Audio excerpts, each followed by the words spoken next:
কিন্তু বাস্তবতা হচ্ছে এইটা। তাহলে এই গাছটাকে বলে সোলানেসি গোত্রের অন্তর্গত। কোন গোত্র? সোলানেসি। বেগুন জাতীয় যা আছে, শিকার বেগুন আর আমাদের লোকাল বেগুন যাই আছে, সব একই গোত্রের অন্তর্গত। ঠিক আছে। এবার দেখো আরেকটা গাছ। এই গাছটাকে কি বলে কেউ জানো? কেউ বলতে পারবে না ছোটবেলায়? হ্যাঁ বলো বলো।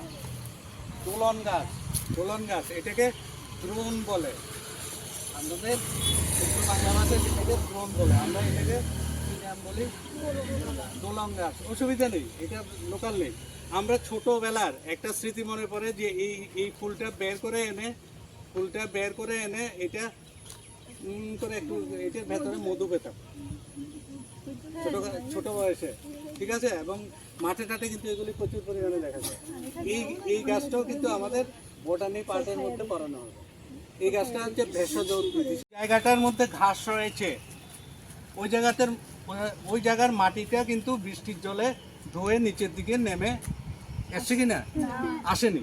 আর যে জায়গাতে নেই, অর্থাৎ আমি যদি এটাকে কিভাবে বলবো, যে যদি এই তৃণ থাকে, উদ্ভিদগুলি আমাদের এই মাটিটা ধুয়ে যেতে বৃষ্টির জলে বাধা দিচ্ছে, অর্থাৎ সংরক্ষণ।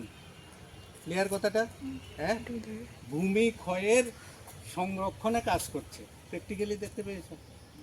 এটাই দেখবে যে রাস্তার পাশে কোম্পানিগুলি যে বড় বড় রাস্তা তৈরি করছে, তার পাশে বা রেল লাইন যখন তৈরি হয়েছিল পাশে দেখবে এইভাবে এবং ঘাসের চাপড়ি এনে এনে এনে এনে এনে চেপে দিয়েছে। এমন দেখেছো কেউ? এরপর 1-2 বছর পরে গিয়ে দেখা গেল যে সেটা পুরোটাই ঘাস আবৃত হয়ে গেছে আর বৃষ্টির জলে ওই লাইনটা ভাঙেনি। তাহলে আমাদের দেখো, বিজ্ঞান আমাদের চারদিকেই আছে। আমাদের বায়োলজির পার্টটা যদি তুমি লক্ষ্য করো, সব জায়গাতেই আমরা ঘুরে ফিরে কিন্তু বায়োলজির এই অ্যাপ্লিকেশনটা দেখতে পাবো। এইটাই আমরা পুঁথিগতভাবে বুকিশ নলেজের দিচ্ছি। তাহলে সে বইয়ের নলেজের সঙ্গে আমাদের বাস্তবের ফিল্ডের মিল ঘটিয়ে দেওয়া, এটাই হচ্ছে আমার আসল উদ্দেশ্য। তুমি বুঝতে পেরেছো? তুমি বলো কিছু ওকে, যে হ্যাঁ কি বুঝতে পেরেছো, বলো কিছু বলো।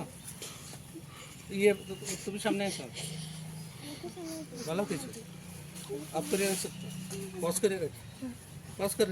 মানে আমরা এখান থেকে জানতে পেরেছি যে মানে তৃণ যেখানে থাকবে ওইখানে সংরক্ষণ হবে, আর মানে মৃত্তিকা সংরক্ষণ হবে। আর এখানে যে মানে এখানে আমরা প্র্যাকটিক্যালি দেখতে পাচ্ছি যে যেখানে ঘাস আছে ওইখানে মাটিগুলো ধুয়ে পড়ছে না, আর যেখানে ওইখানে মানে ঘাস নেই ওই জন্য মাটিগুলো ধুয়ে আসছে। মানে এখান থেকে মানে বুঝতে পারি যে মানে তৃণ আমাদের মাটিকে ভূমি সংরক্ষণ করে।